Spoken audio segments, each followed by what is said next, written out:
Eh bien, nous sommes ravis de vous accueillir donc pour le festival Rock and Cloud. C'est un nouvel événement du CRU 2021 Made in Daveo.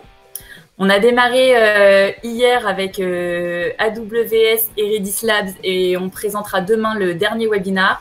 Donc, c'est 3 webinars où l'on souhaite apprendre ensemble et en musique. Bienvenue à celles et ceux qui sont en train de nous rejoindre. Merci pour les compliments sur mon t-shirt. Je m'appelle Géraldine Solosian, je suis directrice marketing et communication chez Daveo. On est ensemble donc pour une petite heure pour ce webinar du jour No Cloud, No Future. Comment créer une expérience client incroyable. Je crois qu'on aimerait tous avoir la recette magique. Roland Kochak-Kianz, qui est spécialiste expérience client chez Oracle, et Marc Vincent, qui dirige l'offre Cloud et Tech chez Daveo, vous apporteront des éléments de réponse. Alors, comment est né Rock and Cloud? Ah, merci Léa, tu as déjà passé la slide. Donc, Rock and Cloud, tout d'abord, pourquoi on a choisi de faire un événement sur le cloud? Parce que Daveo est actif depuis 1 an ou 2 maintenant, très précisément sur la migration, le Go to Cloud. Et notre communauté a rédigé des livres blancs, dont un sur le serverless que l'on vous proposera en téléchargement en fin de webinar. Et donc, il y a 2 mois, je pense qu'on était tous à peu près semi-confinés. On regardait tranquillement la pluie tomber à travers nos fenêtres. Et chez Daveo, on avait envie de quoi? On avait envie d'évasion, de musique et de cloud. On a réuni tous les ingrédients. Dans le saladier, on a tourné et on s'est dit, pourquoi pas créer un festival de 3 jours dédiés au cloud avec des webinars qui seraient animés par des speakers inspirants. Roland va vous en faire la démonstration et une touche de rock. Et notre promesse, vous n'entendrez plus jamais le cloud de la même manière. Alors, le cloud et le rock sont liés. Hier, on a accueilli, je vous le disais, notamment AWS. Andy Jassy, son PDG, est fan de rock. Est-ce que c'est le cas pour Larry Ellison, cofondateur d'Oracle? Roland aura peut-être la réponse. Je vous passe très rapidement un slide sur Daveo, mais je ne doute pas que vous connaissez très bien notre entreprise. Donc, Daveo, c'est une entreprise qui a été créée en 2008. Le groupe est implanté dans 5 villes en France et nos 320 collaborateurs portent donc les offres très clairement Cloud Tech et aussi Agile et Product et accompagnent nos 80 clients donc dans des secteurs très, très variés. Ça va du luxe à la banque, donc aussi avec des expériences clients très différentes.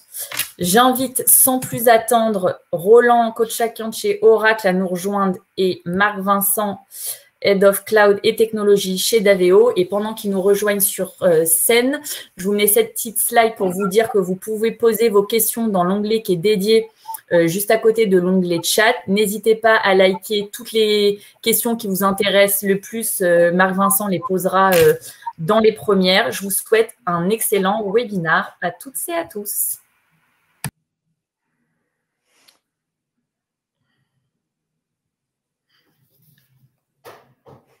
Alors, merci Géraldine. Alors du coup, hier, on vous a parlé de Redis. Aujourd'hui, on va vous parler d'expérience client, la fameuse Customer Experience. Et pour ça, donc, je suis accompagné aujourd'hui de Roland, donc, qui est justement spécialiste de l'expérience client chez Oracle. Alors, la thématique, c'est le cloud. Alors, la question qu'on se pose, et c'est ça qui est intéressant avec le talk d'aujourd'hui, c'est le lien qui peut exister entre le cloud et l'expérience client. Et justement, c'est une question extrêmement intéressante. Et Roland va nous dire pas mal de choses sur le sujet. Donc, Roland, c'est à toi. Bonjour Marc, bonjour à tous et merci aux équipes d'Aveo de m'avoir invité à ce festival Rock and Cloud. Je suis ravi de pouvoir intervenir aujourd'hui. On est ensemble pour à peu près 20-25 minutes et je crois qu'on aura à l'issue de la présentation une session de questions-réponses. Donc n'hésitez pas à partager vos questions auxquelles je serai bien évidemment très heureux de pouvoir répondre. Alors, normalement, j'ai la main pour défiler la présentation. Donc, juste pour me présenter, j'ai rejoint Oracle il y a maintenant 8 ans sur un poste de spécialiste expérience client, sachant que j'ai pour moi peut-être le mérite de la constance, puisque c'est un sujet sur lequel je travaille depuis maintenant un peu plus de 20 ans, sachant que fin des années 90, début des années 2000, on parlait beaucoup plus de gestion de la relation client, de Customer Relationship Management. Et tout ce sujet a fini par évoluer sous l'influence du digital, de la data, mais également de la transformation liée au rapport à la consommation, à cette logique d'expérience client qui me passionne et sur laquelle voilà, j'ai la possibilité de pouvoir travailler et m'exprimer au travers d'un certain nombre d'initiatives au sein d'Oracle. J'ai la chance de pouvoir animer des ateliers de cartographie ou de design thinking autour des parcours clients en mode inter ou intra-entreprise. On travaille avec des think tanks et des influenceurs. On publie pas mal de contenus et d'études sur le sujet. Et sur un volet plus personnel, je suis un grand amateur des grandes contre-cultures urbaines qui ont émergé, on va dire, au début des années 80. Le punk rock, le hip-hop, le métal en font partie. Donc voilà, c'est assez sympa de pouvoir intervenir aujourd'hui avec cette toile de fond qui est celui du rock. Voilà. Et sinon, au niveau de ma formation, je fais plutôt une formation marketing avec un master en marketing stratégique à Dauphine. Voilà, donc ravi de pouvoir être avec vous aujourd'hui. Donc, je vous propose de démarrer cette présentation avec un premier quiz sous la forme d'une question. Alors, je ne sais pas si ce chiffre qui apparaît sous vos yeux va inspirer certaines et certains d'entre vous, en l'occurrence le 0,14 secondes. Alors, qu'est-ce que c'est? À quoi ça renvoie? Je ne sais pas si quelqu'un a envie éventuellement de poster une réponse dans le chat sur lequel je me rends. Est-ce que vous avez une idée de ce que peut être ce fameux 0,14 secondes qui est un chiffre, entre guillemets, un peu industrie? Voilà, il est très tech. Je vous donne déjà un peu un premier indice. Temps de perception, nous dit David. On n'en est pas loin et vous allez comprendre pourquoi. Alors, ce 0,14 secondes, parce que je suis obligé d'avancer pour des raisons de timing, c'est ni plus ni moins qu'un chiffre moyen qui est celui du temps moyen d'exécution d'un calcul dans le monde actuel du marketing digital. Alors, c'est vrai que lorsqu'on est des spécialistes des infrastructures cloud, on est en général plutôt assez familier avec les logiques de scalabilité, de performance, de calcul. Ce chiffre-là permet aujourd'hui en fait de remettre en perspective les besoins, les enjeux qui fait qu'aujourd'hui une marque quelque part vit ou meurt au travers de cette capacité à exécuter un algorithme, un agrégat de scoring ou de ciblage ou pourquoi pas de retargeting. Si vous êtes constamment reciblé par de la publicité, eh bien sachez que ce type de reciblage aujourd'hui s'exécute sur cette fenêtre de 0,14 secondes. Je continue avec un second quiz qui est cette fois le chiffre de 0,13 secondes. Bien là, on va basculer sur un côté peut-être un peu plus sensoriel, puisqu'il nous renvoie tout simplement, je dirais, à la façon dont un être humain va arrêter son attention par rapport à un contenu et le délai que cela va prendre. C'est-à-dire qu'aujourd'hui, vous ou moi, en général, on réagit à un stimuli marketing ou à une notion de contenu en 0,13 secondes. La décision, en fait, de donner son attention à un contenu s'exécute sur un délai qui, vous voyez, est extrêmement court et qui la renvoie à la fois, bien évidemment, à des enjeux de performance, de scalabilité et de temps de calcul dans une architecture cloud, qui sont, encore une fois, je le dis, je le répète, des sujets que vous maîtrisez bien, mais qui renvoient également à un autre enjeu pour les marques qui consiste à pouvoir tout simplement capter l'attention des consommateurs. C'est la raison pour laquelle aujourd'hui on parle beaucoup de cette économie de l'attention qui fait que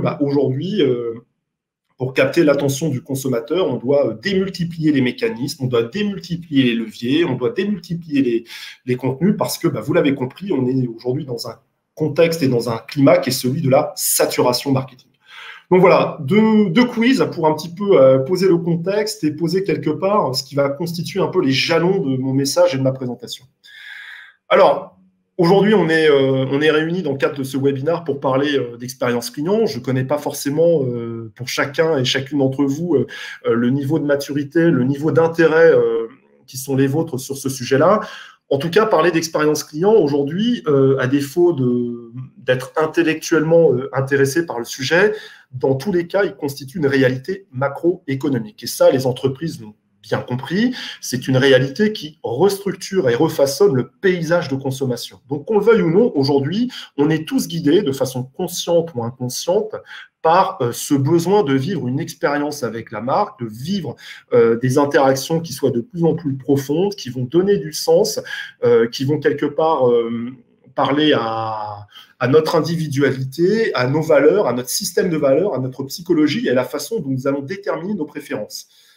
Derrière ces mécanismes, il y a en tout cas une réalité macroéconomique et une étude qui avait été faite par Eurogroup Consulting témoigne du fait qu'à horizon 2028, cette macroéconomie qui est Experience Economy générera 8200 milliards de dollars.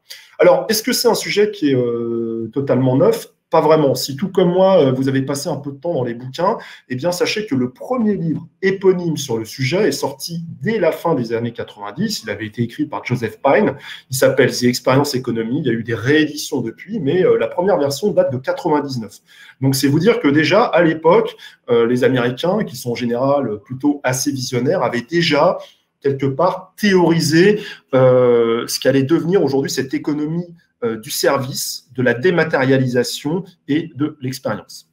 Donc, l'expérience, une réalité économique, mais également l'expérience client, une réalité aujourd'hui qui vient quelque part transcender l'identité de la marque. Et qu'on le veuille ou non, même si je vais être amené à l'expliquer, on sait que l'expérience client aujourd'hui est un sujet qui est profondément structuré par la technologie, c'est aussi un sujet qui est structuré par l'identité de la marque. D'ailleurs, posez-vous la question, lorsqu'on parle d'Apple, de Red Bull, de Nike, ou éventuellement de Nespresso, qui est un peu un benchmark usé et revu, mais que j'aime bien quand même souvent mentionné, qu'est-ce qui aujourd'hui fait l'identité de la marque? Est-ce que c'est l'expérience qui fait la marque? Est-ce que c'est la marque qui fait l'expérience? On peut se poser la question.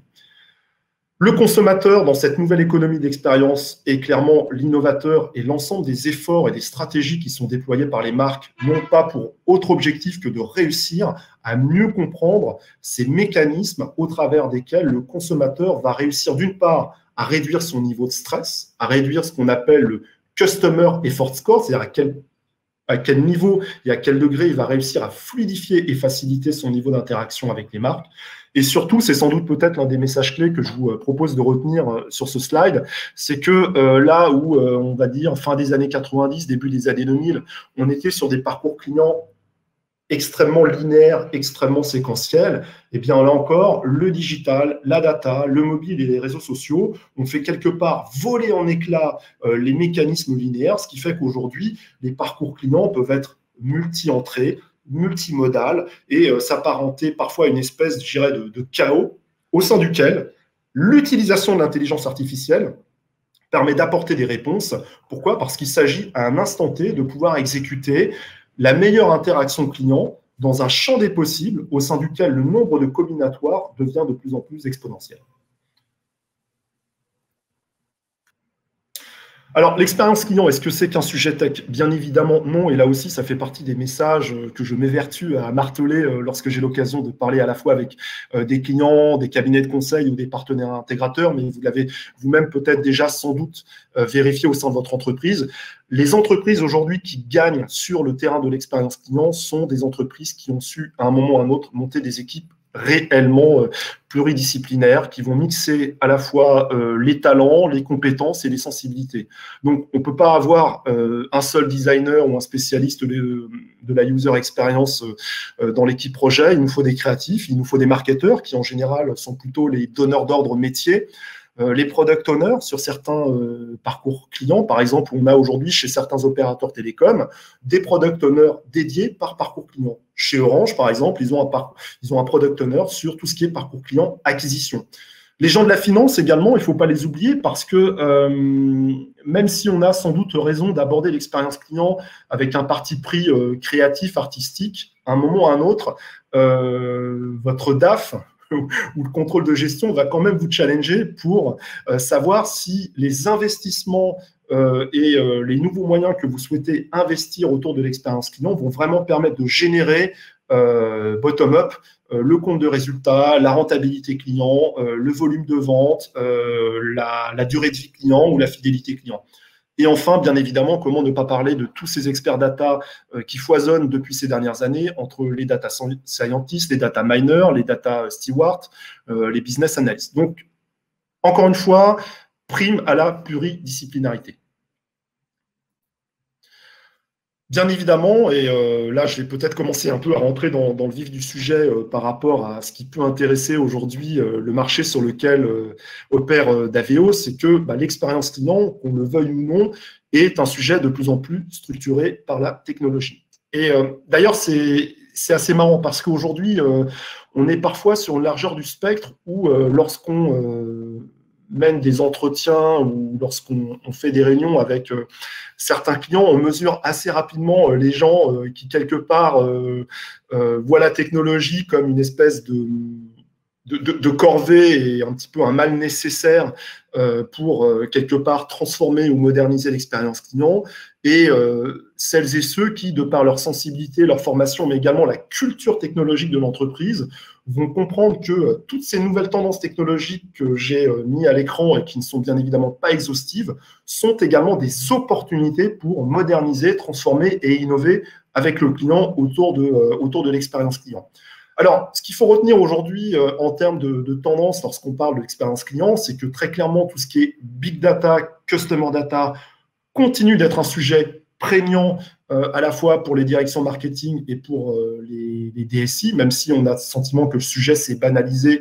Dans le fait est, et je suis bien placé pour vous en parler, c'est que l'émergence et l'accélération des projets d'investissement autour de tout ce qui est Customer Data Platform mettent en évidence une nouvelle fois qu'on n'en a malheureusement pas encore terminé avec les problématiques de silos de données, de dispersion de données et d'unification de la donnée client. Les problématiques d'intégration qui rejoignent également les logiques d'écosystème.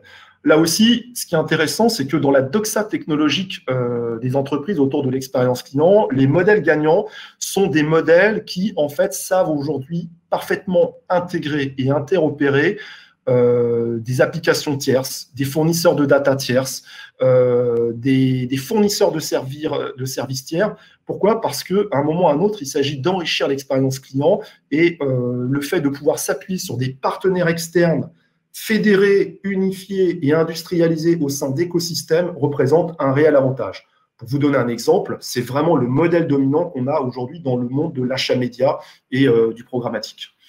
Le social, c'est intéressant pour vous parler d'expérience client. Nous, aujourd'hui, on a, depuis ces derniers mois, considérablement développé nos discussions sur les problématiques d'intégration, d'achat ou de marketing d'influence sur Instagram. Instagram est à la fois un carrefour d'audience, un carrefour d'influence, un carrefour d'engagement.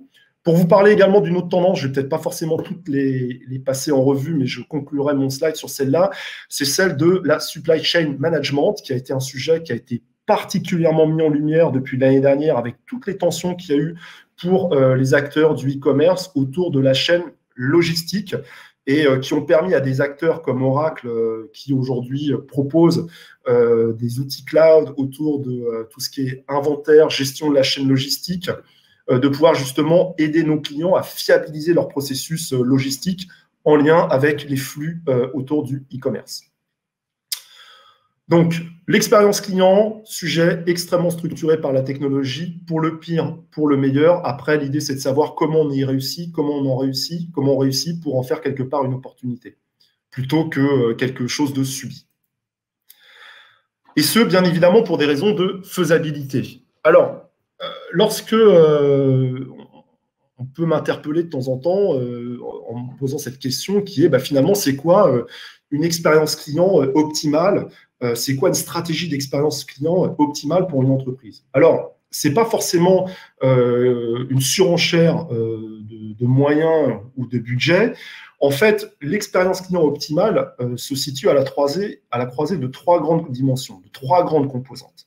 La première, il faut déjà s'assurer qu'elle est effectivement désirée par le consommateur. Ça veut dire quoi? Ça veut dire qu'il faut développer tout un tas d'outils ou de méthodes pour bien comprendre ce que souhaite le consommateur, apprendre à le connaître de plus en plus, au-delà des outils de connaissance client traditionnels dont on pouvait disposer, qui étaient la donnée ticket de caisse, les segmentations RFM, les données socio-démo, mais intégrer de plus en plus des données liées au comportement digital et qui plus est des données en temps réel. Et essayer de faire, par exemple, ce qu'on appelle du sentiment analysis. La seconde dimension, c'est la notion de viabilité financière que j'ai brièvement introduit tout à l'heure. Dans la façon dont les entreprises construisent des dossiers de décision autour de tout ce qui va relever des investissements sur l'expérience client, il y a bien évidemment un volet financier au sein duquel les différents protagonistes vont être challengés pour le fait de savoir, voilà, si je mets 1 euro en expérience client, combien je peux récupérer et surtout au bout de combien de temps. Donc la notion de viabilité, elle est extrêmement importante. Il s'agit de réduire les coûts tout en augmentant la valeur client. Et enfin, est-ce que cette stratégie d'expérience client repose sur une stratégie technologique qui soit fiable, pragmatique, réaliste et à notre portée? Une fois qu'on a travaillé sur ces 3 dimensions, eh bien, encore une fois, l'optimum se situe ici et vous comprenez à quel point la notion de plateforme technologique et de plateforme des moyens occupe un rôle de plus en plus important dans la façon de construire ces dossiers d'investissement.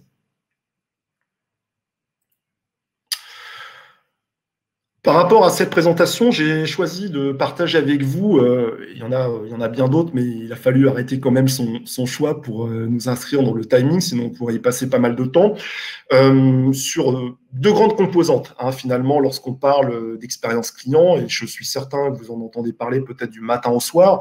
La première, c'est la notion de personnalisation marketing. Toutes les marques aujourd'hui, au travers du modèle data-driven, aspirent à devenir des marques qui savent de mieux en mieux personnaliser leurs interactions sur l'ensemble des canaux. Et elles ont raison de s'y intéresser. Pourquoi? Parce que la personnalisation permet d'améliorer les revenus, elle permet d'améliorer l'efficacité du marketing et surtout de réduire les coûts d'acquisition dans un contexte dont on sait que parfois il y a une très forte volatilité des coûts médias. Alors du coup, il s'agit de repenser cette fameuse vieille équation dont vous avez forcément entendu parler, qui était la bonne offre au bon client, au bon moment, par le bon canal. Alors, c'est vrai que 20 ans avant, cette équation, elle était extrêmement simple à adresser d'un point de vue technique, d'un point de vue organisationnel, du point de vue des process. En 2021, encore une fois, sous l'impulsion du digital, de la data, du RGPD, de la fin annoncée des cookies, des problématiques de walled garden, il s'agit de repenser totalement, je dirais, la façon d'aborder cette équation. La bonne offre, aujourd'hui, les entreprises, et si vous travaillez pas mal sur tout ce qui est développement produit, cherchent à enrichir leur portefeuille d'offres, à diversifier leur offre, à les présenter de façon différente, à mieux les personnaliser. Le client, c'est quoi un client aujourd'hui? Si c'était peut-être Madame Michu, eh bien aujourd'hui, on voit que cette notion de client, elle renvoie à tout un ensemble et à toute une multiplicité de possibilités, que ce soit un client anonyme versus identifié, que ce soit un client qui va être considéré comme un segment à lui tout seul. Est-ce qu'on parle de foyer? Est-ce qu'on parle d'audience? Est-ce qu'on parle de persona? Est-ce qu'on cible des cookies? Est-ce que c'est un ID CRM?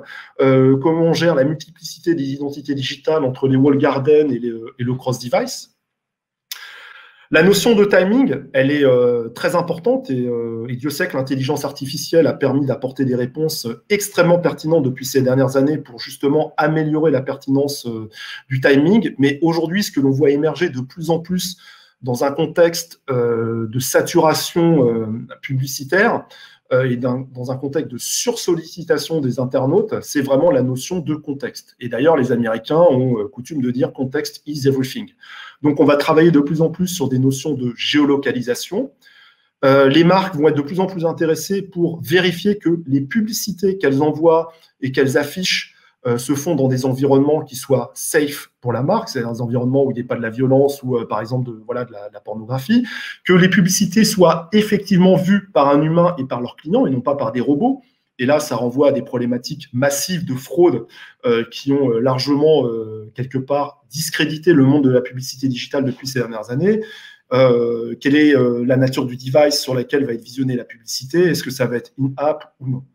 Et enfin, la notion de canal, sur lequel on assiste à un phénomène extrêmement fort et extrêmement structurant de convergence, c'est-à-dire que les canaux traditionnels tendent à devenir des médias et les médias historiques de la publicité digitale tendent à devenir des canaux d'engagement. Et ça, c'est vraiment très intéressant, mais quelque part, ça vient également poser pour les marques la nécessité de repenser la logique de parcours client et les stratégies d'articulation entre les canaux, les médias, ce qui relève du CRM traditionnel et ce qui relève de la publicité digitale, et surtout dans quel environnement technique et dans quel outil s'exécute telle ou telle interaction. Donc, la personnalisation marketing en mode état de l'art 2021, la promesse, elle est extrêmement forte. Le ROI et l'efficacité sont extrêmement forts, mais le prix à payer est quand même une complexité qui ne va pas de soi.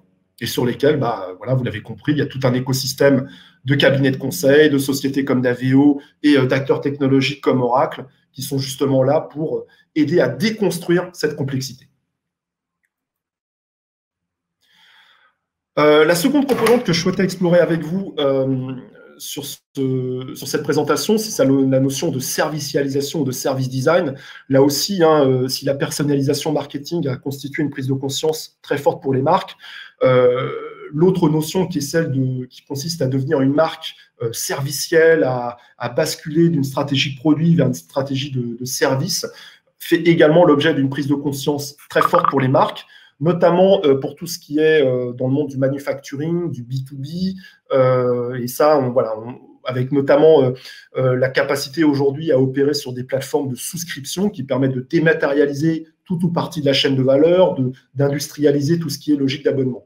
Le seul problème aujourd'hui, et là-dessus, je pense que culturellement, en France, on a encore des efforts à faire par rapport à ce qui nous sépare de nos homologues outre-Atlantique, c'est vraiment la capacité à offrir des services fluides, sans couture, presque invisibles, et qui vont permettre en fait d'adresser chacune des grandes caractéristiques que j'ai listées, c'est-à-dire d'une part la notion de performance, la notion de usability, la qualité du service client, même si nous, dans le cadre des travaux que nous sommes amenés à faire avec l'Association française de la relation client, on voit que la France est plutôt un bon élève parmi les autres pays européens sur tout ce qui est qualité de service client.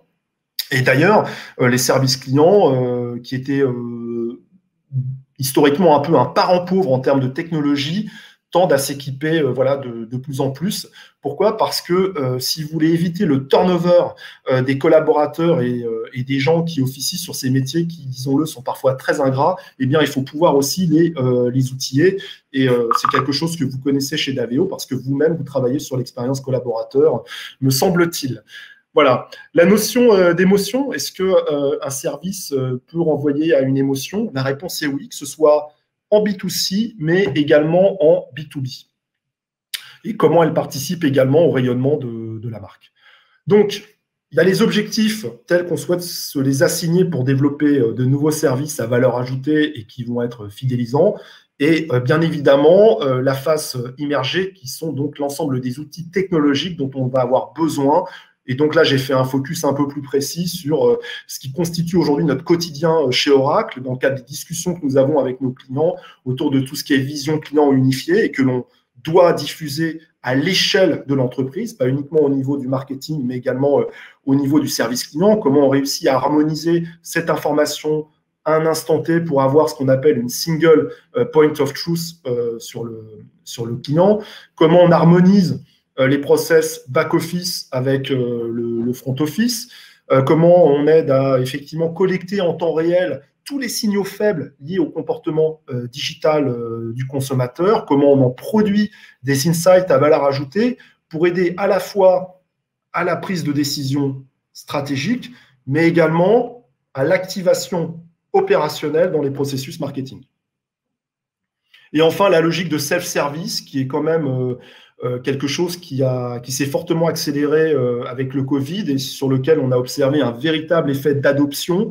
Donc, le consommateur réussit à prendre de plus en plus la main sur les applications, les outils, les process, les FAQ qui lui sont proposés. À cela vient également s'ajouter des outils tels que des chatbots ou des assistants intelligents qui permettent justement d'améliorer et de fluidifier l'expérience client sur des parcours d'achat un peu complexes. Alors, quel a été le rôle des architectures cloud dans ce vaste mouvement tel qu'on est en train de l'évoquer depuis tout à l'heure? Eh bien, les architectures cloud, elles ont permis de libérer et d'accélérer des stratégies d'innovation par l'expérience client. Je ne vais pas revenir, je ne vous ferai pas l'injure de revenir sur ce qu'est la promesse du cloud. Vous connaissez ça par cœur. En tout cas, du point de vue métier, et pour passer pas mal de temps avec des Chief Marketing Officers ou des directions marketing ou des directions data marketing, l'utilisation des plateformes cloud ont permis effectivement d'industrialiser tout ce qui est les protocoles de test. Vous savez que le marketing en général vit et meurt au travers de, et à raison d'ailleurs, au travers de tout ce qui est test. Donc aujourd'hui, on peut vraiment faciliter et industrialiser des tests sur des nouveaux produits, des nouvelles communications, des nouveaux parcours clients. Donc c'est un creuset d'innovation. Et forcément, on va raccourcir le time to market en allant tout simplement développer et mettre sur le marché des offres sur des délais bien plus courts. Donc, le passage entre j'ai une idée, je commence à la formaliser, je me fais aider pour développer un MVP et demain, il est totalement industrialisé dans mes process, eh bien, aujourd'hui, on peut être sur des délais extrêmement courts et la vraie valeur, elle s'opère bien évidemment là.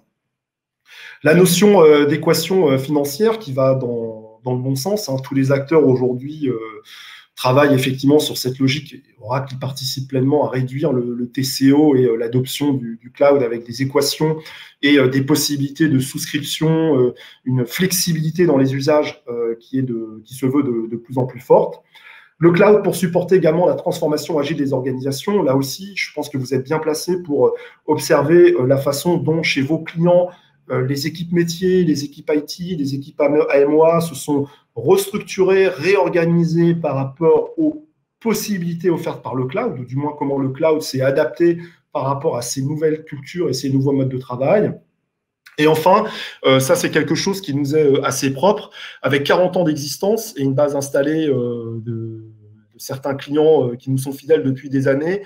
Forcément, aujourd'hui, on travaille sur des logiques des problématiques de legacy, de dette technologique, et on a des chantiers extrêmement structurants pour des très gros opérateurs de services ou dans l'industrie pour les aider justement à réduire cette dette technologique au travers de trajectoires de migration adaptées vers le cloud Oracle. Donc ça, chaque année, on a la chance de pouvoir signer de très gros projets qui vont permettre de moderniser le SI autour d'Oracle. Donc, 3 mots-clés en conclusion pour définir notre vision sur le rôle des architectures cloud pour l'expérience client. Donc, le but, c'est le cloud qui permet d'étendre l'expérience client au travers d'interactions plus riches et effortless et qui permet notamment, et cette extension, elle est rendue possible, je le disais tout à l'heure, au travers de cette interopérabilité avec des écosystèmes externes. Elle permet d'améliorer les processus et la collaboration entre les différentes applications, entre les marketing, les ventes, le e-commerce, la supply chain, le service client, qui vont travailler sur un même modèle de données et sur une même architecture et sur une même logique temporelle. Et surtout, voilà, de pouvoir connecter et innover vos parcours clients avec les dernières innovations en matière d'automatisation, en matière d'IA, en matière d'interaction avec les objets connectés ou la blockchain, qui est un sujet qu'on a développé, par exemple, pour un industriel de la grande consommation. Donc voilà, j'espère que j'ai à peu près tenu le timing, Marc. Oui, merci Roland. Géraldine va nous rejoindre, voilà. Oui, merci beaucoup Roland pour ta présentation. On a vu dans la slide justement que ça concernait beaucoup de fonctions l'expérience client et on voit en tout cas dans les participants là, en tout cas dans ceux de Daveo, dans les consultants qu'on a aussi bien des profils tech que des PO, des PM, etc. Donc ça reflète bien justement ce que tu disais dans la présentation. On va prendre le temps que Marc puisse bien regarder les questions et pousser les questions les plus importantes. On va vous lancer un petit quiz avec Eléa Rock et comme ça on peut enchaîner directement avec la partie questions. Merci encore Roland pour ta presse et on prend vos questions dans 1 minute.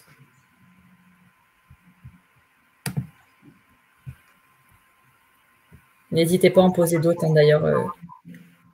Questions, on répondra dans le temps imparti. Et Léa, arrives-tu à lancer le sondage? Alors, j'ai vu que dans les questions, on a le chanteur de System of a Down. Ouais. Le sondage est lancé dans le petit onglet sondage. Vous pouvez répondre. Et quand vous répondez, vous verrez le taux de réponse. C'est dans l'onglet qui est juste à côté de l'onglet questions. Donc, n'hésitez pas à répondre et soumettre au vote. Ça monte, ça monte, ça monte. Et on voit que vous connaissez bien la bonne réponse.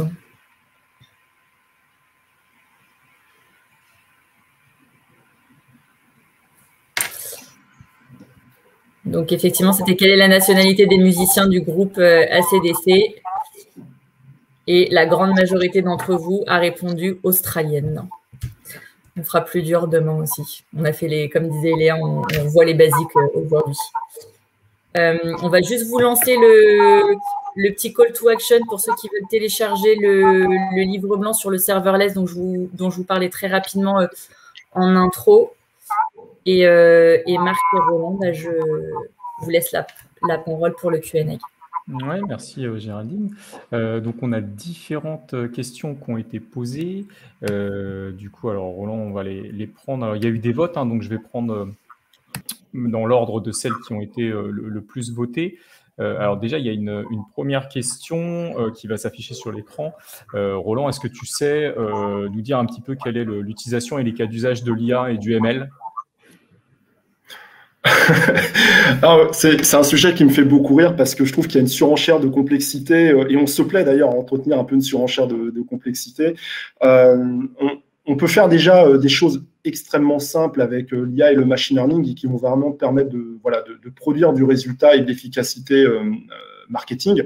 Donc, comme je l'expliquais aujourd'hui, on sait que les possibilités et les combinatoires liés aux règles de décision pour personnaliser un message, un email, une notification, une offre, une promotion, peuvent être extrêmement vastes.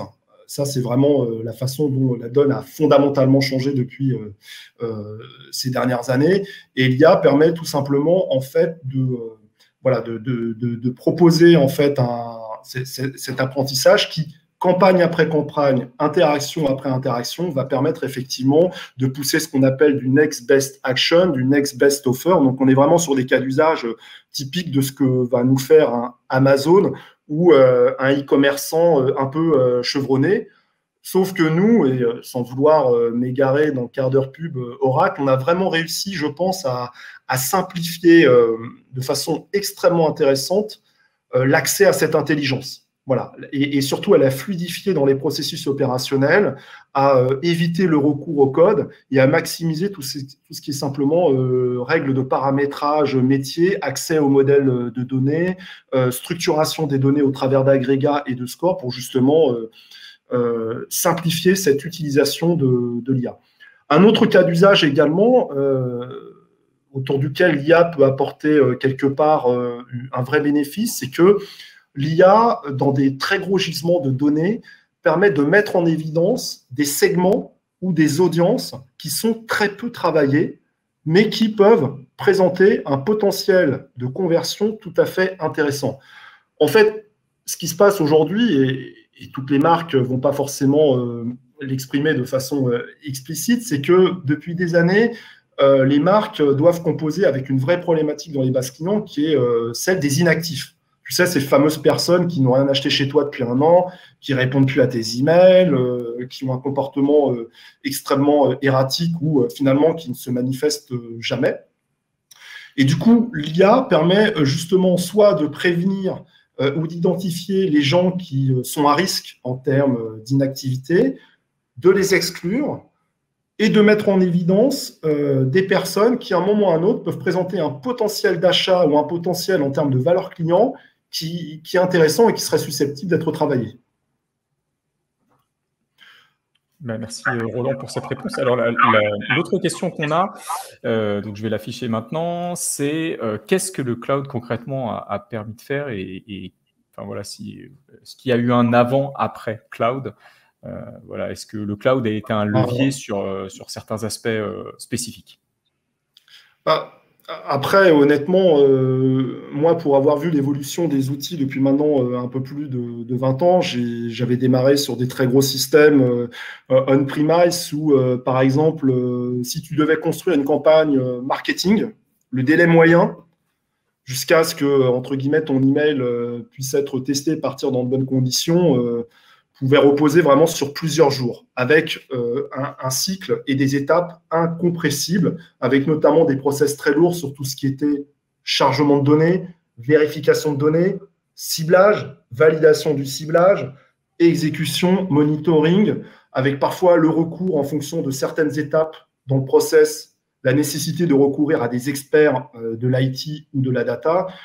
Le cloud a permis vraiment de simplifier, mais de façon, ça a été un saut quantique, l'accès et l'utilisation des données qui aujourd'hui, dans certains cas, sont opérés à 100% par de purs users métiers, c'est-à-dire des gens qui n'ont vraiment pas de compétences en IT. Donc ça, c'est vraiment, pour moi, ça a été la face la plus visible dans ce que le cloud a permis de rendre possible en matière d'efficacité, en matière d'adoption, en matière de rapidité. Oui, la rapidité, c'est ce que tu disais tout à l'heure. Ouais. Justement, aujourd'hui, on parle beaucoup de data-driven company. C'est le grand sujet à la mode. Et justement, est-ce que avant l'arrivée du cloud, est-ce que ça aurait pu vraiment exister d'être une data-driven company si on n'a pas du cloud derrière, en fait? Non, bien évidemment. Le sujet data-driven, c'est un sujet qui est complexe parce qu'il est multidimensionnel. Donc, quand on le traite avec un parti pris ou un dogme trop technique qui est celui de l'hypercomplexité, on rentre dans un phénomène où on itère sans fin parce que quelque part, on n'a pas pris le temps de se poser sur les bons constats métiers et les bons objectifs métiers, comment la data va permettre d'adresser un enjeu métier qui peut être un enjeu d'attrition de la base client, d'efficacité d'une offre, de fraude. Donc, on a cette problématique à bien formuler la problématique métier autour de laquelle, derrière, une fédération, une communauté d'experts va essayer de travailler. Donc, pour travailler, ils ont besoin effectivement que la problématique métier ait été suffisamment bien formulée de façon explicite, pragmatique et réaliste. Et après vient la question de l'outillage, sur lequel, bien évidemment, les outils de modélisation, les data lakes, les outils de test ou de data science désormais disponibles dans le cloud ont permis largement, effectivement, de raccourcir les cycles entre le moment où j'exprime une problématique métier et le moment où je vais pouvoir disposer peut-être d'une action, d'une recommandation ou d'un MVP actionnable pour vérifier mes hypothèses. Oui, c'est sûr que c'est un vrai accélérateur. Alors, question suivante. Alors, on en parle beaucoup dans l'actualité, je vais l'afficher. Ces derniers temps, on entend beaucoup ça parce que voilà, il y a beaucoup de choses qui sont dites sur le sujet. Quid du futur des cookies? Parce que ça, c'est vrai que les données personnelles, voilà, le fait qu'on trace ce que font les gens, etc. Aujourd'hui, voilà, est-ce que toi, tu as une vision là-dessus? On en a plus qu'une vision, puisqu'on est un acteur, nous, au sein d'Oracle, sur lequel on s'est très clairement positionné. Alors, la fin des cookies, c'est un sujet qui renvoie quand même à des sujets de lobbying, de politique qui sont pas simples, des sujets qui, quelque part, cristallisent des rapports un peu conflictuels entre les GAFA, les walled garden, les législateurs, l'Union européenne. Donc, et d'ailleurs, c'est un sujet sur lequel les échéances ont bougé, puisque Google a fait une annonce assez récemment pour décaler, la fin annoncée, le démantèlement des third party cookies. Dans tous les cas, ce qu'il faut se dire, c'est que c'est le sens de l'histoire. Donc, à un moment ou à un autre, il faudra que les marques trouvent à la fois la stratégie relationnelle et les moyens technologiques pour, quelque part, adresser ce qui constituait jusqu'à présent cette dépendance aux cookies tiers et sur lesquels étaient le plus largement construites des stratégies d'acquisition. Donc, aujourd'hui, il y a des alternatives technologiques sur lesquelles Oracle est déjà positionné, qu'on a développé, qui sont des outils en fait de contextualiser et qui permettent en fait de personnaliser les publicités en mode cookieless, en nous appuyant en fait directement sur le contenu de la page visionnée par l'internaute. Donc ça, c'est-à-dire plutôt que de se cibler sur cookie, on va vraiment s'appuyer sur le contenu, je dirais, de la page web. Donc là, on en revient un petit peu à ce qui était le media planning il y a quelques années. Mais également, moi, j'encourage quand même pas mal les marques à travailler sur des stratégies autour de ce que j'appelle, moi, l'économie du consentement et l'économie de la confiance, et qui vont permettre, en fait, qui va permettre aux marques de pouvoir se constituer le plus largement possible leur propre patrimoine de first party data. Donc, la logique de first party data, la capacité à collecter de façon transparente, de façon responsable et de faire vivre cette first party data dans la durée va vraiment constituer l'axe et le défi majeur pour les marques dans les années à venir. Et ce qu'il faut rappeler aussi là dans l'actualité, c'est qu'on a vu qu'il y a des très très grandes marques qui sont plus ou moins dépendantes. Typiquement, Apple est très à l'aise parce que c'est pas du tout lié à leur business model. Donc Apple est très à l'aise avec la fin des cookies. Ouais. Eux, ils disent il n'y a pas de souci parce qu'en fait, Apple. Mais après, il y a d'autres entreprises. En effet, Facebook ou Google, eux, c'est clairement le fond de leur business. Donc, on voit que tout le monde n'est pas logé à la même enseigne pour les cookies, en fait. Ça va impacter plus ou moins certaines entreprises en fonction des entreprises. Voilà, donc il y aura des alternatives technologiques sur lesquelles le marché va continuer de se développer très clairement. Et en même temps, la nécessité, parce que ces outils technologiques ne permettront pas de faire exactement la même chose que ce que l'on fait aujourd'hui avec du ciblage sur du cookie. Donc, ce sont des alternatives qui sont intéressantes, qui fonctionnent bien et qu'il faudra équilibrer également avec une nouvelle prise de responsabilité de la part des marques dans la façon de collecter et d'étendre leur propre patrimoine de données. Et ça veut dire quoi? Ça veut dire qu'à un moment ou à un autre, les marques devront s'interroger sur le fait de savoir, dans le fond, pourquoi un Roland, pourquoi un Marc va me céder de la donnée personnelle, qu'est-ce qu'ils vont en faire, qu'est-ce que moi j'ai à y gagner, comment je la monétise, comment je la valorise, quels sont les bénéfices tangibles lorsque moi je cède de la donnée à une marque. Alors, il nous reste encore un petit peu de temps pour les questions, donc je continue à prendre les questions dans l'ordre. Donc là, une autre question, donc quid des services B2B et du partenariat, comment s'assurer de trouver les bons partenaires? Alors, je ne suis pas certain de comprendre la question, en fait. Je suis désolé. Alors, du coup, c'est David. Alors, David, peut-être tu peux préciser dans le chat coup, ce que tu voulais dire par là. S'il vous plaît, David, merci. Donc, du coup, il est toujours connecté. Donc, David, si tu veux préciser ce que tu voulais dire par là avec les partenaires.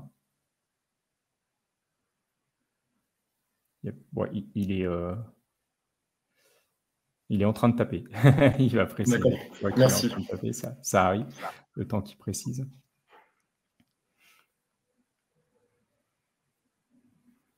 Je crois que je peux même peut-être t'inviter, David. Alors, attends, je ne sais pas si... Ouais, inviter à participer. Tiens, je vais faire ça, David. Ça va t'épargner un peu parce que c'est un collègue à moi. Donc, du coup, je t'ai invité à venir sur scène. Si tu veux, tu peux expliquer à l'oral. Comme ça, il peut y avoir un petit échange avec Roland. Ça peut être sympa. Ça t'évite de taper au clavier. Welcome, ouais. David. Allô? Ouais, on t'entend, vas-y. Si tu peux préciser, du coup, c'est peut-être. Je pensais plutôt à un partenaire qui soit efficace, qui, par exemple, utilise le cloud, parce que j'ai l'impression que c'est pas partout. Et donc, comment justement dialoguer avec eux? Je sais que là, sur mon projet actuellement, on a pas mal de partenaires et la majorité répondent pas en moins de 24 heures, ce genre de choses. Donc, je sais pas comment accélérer, faire en sorte que les partenaires soient meilleurs. Peut-être chercher d'autres partenaires, je sais pas. C'est une réponse peut-être qui est compliquée à trouver, peut-être pour l'instant, mais c'est un peu dans cette difficulté-là, je pense, en termes franco-français. Je pense surtout à cette question-là, en termes B2B, quoi. Des fournisseurs de services cloud? Principalement, oui. Nous, en fait, aujourd'hui, on a un réseau de partenaires au travers d'un programme qui s'appelle OPN pour Oracle, Programme Partner Network, qui nous permet de former, d'aider nos clients à revendre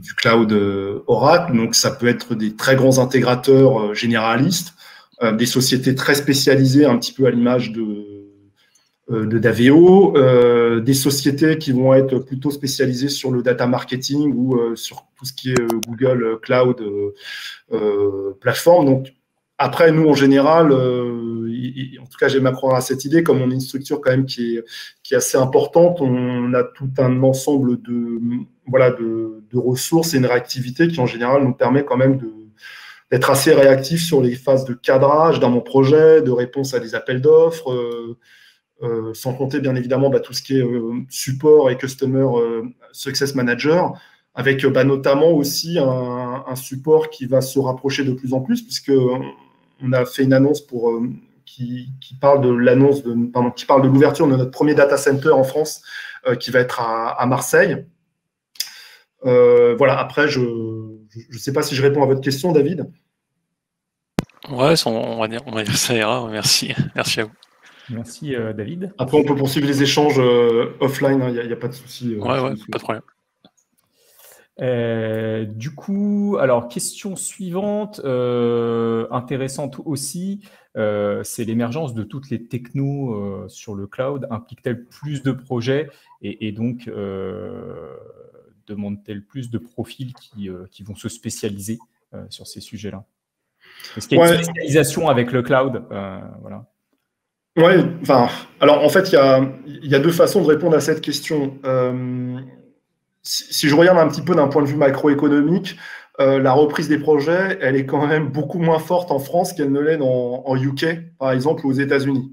Voilà, très clairement, moi j'échange assez régulièrement avec mes petits collègues et mes homologues. Donc c'est vrai que les stratégies de sortie de crise économique post-Covid et de reprise, et de confiance également, parce que le marqueur principal, c'est la confiance des entreprises pour relancer les projets, n'est pas du tout la même. Nous, la façon dont on a fait notre année chez Oracle, sachant qu'on a terminé notre année au 30 mai, ça a été plutôt une année orientée sur des gros projets de modernisation plutôt que sur une multiplicité de projets.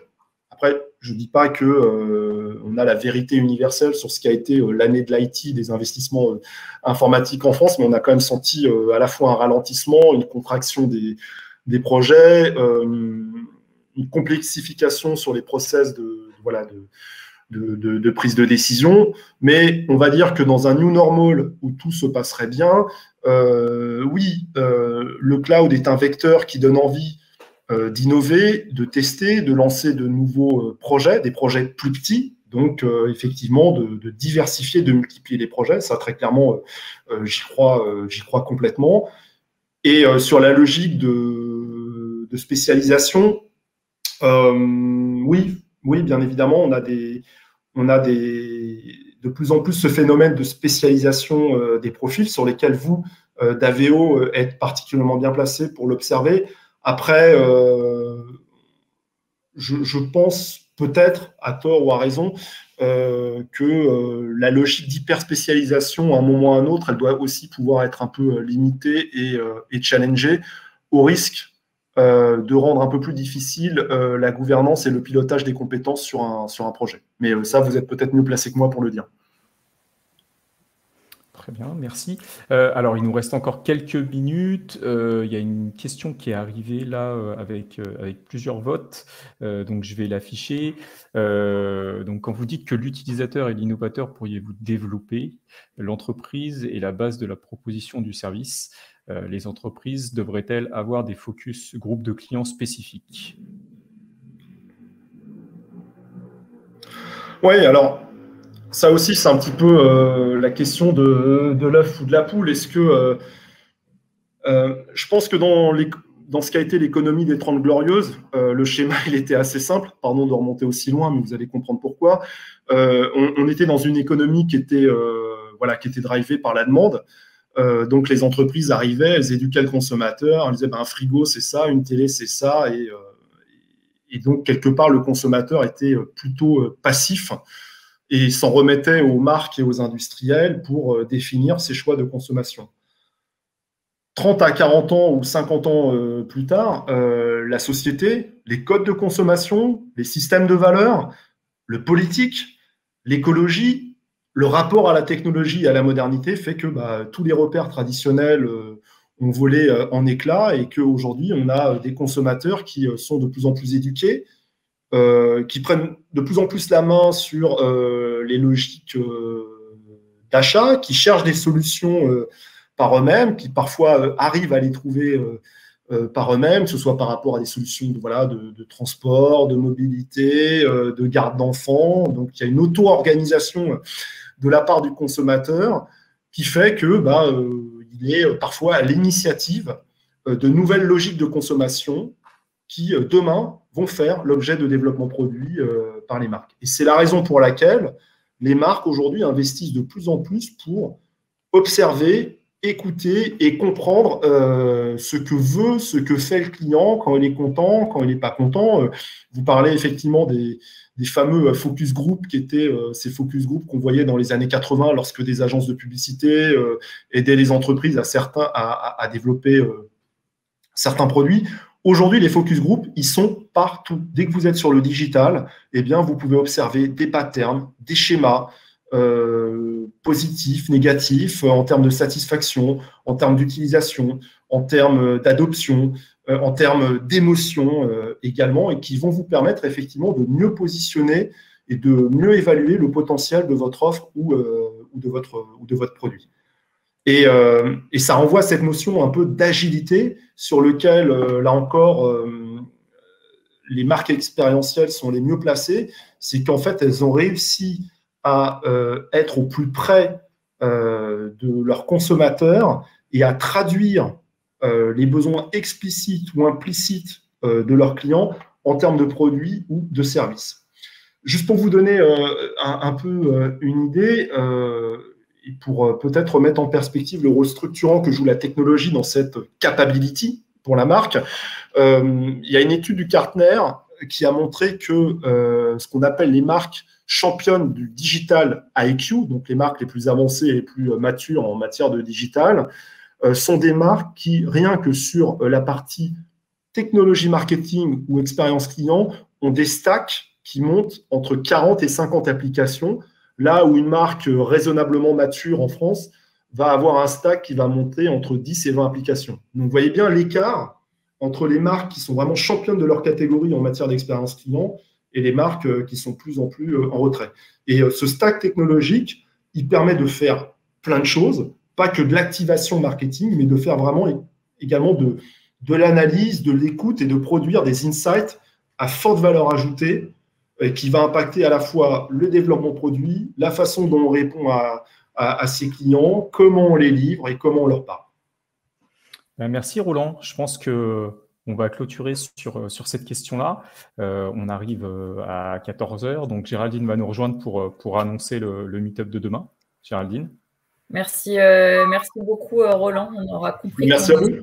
On n'est plus les mêmes consommateurs et donc forcément on devait construire l'expérience client autrement. Un grand merci Marc également. Donc là, on en est au deuxième webinaire et pour clôturer du coup notre événement Rock and Cloud, demain à 13h, on accueillera Richard Butin chez ADO pour un dernier webinaire sur comment avoir une autonomie des équipes tout en ravissant la direction financière. Donc ça sera demain à 13h, toujours sur Livestorm. Et Léa va vous envoyer le petit lien pour ceux qui souhaiteraient s'inscrire et qui ne l'ont pas encore fait. Merci encore vraiment Roland, c'était très très clair. C'est pas toujours le cas, mais c'est bien de le dire quand ça l'est. Merci également infiniment à toi Marc. On vous souhaite tous une bonne pause pour ceux qui n'ont pas encore mangé ou un excellent après-midi. Merci beaucoup, à très bientôt. Merci. À très bientôt. À bientôt. Au revoir.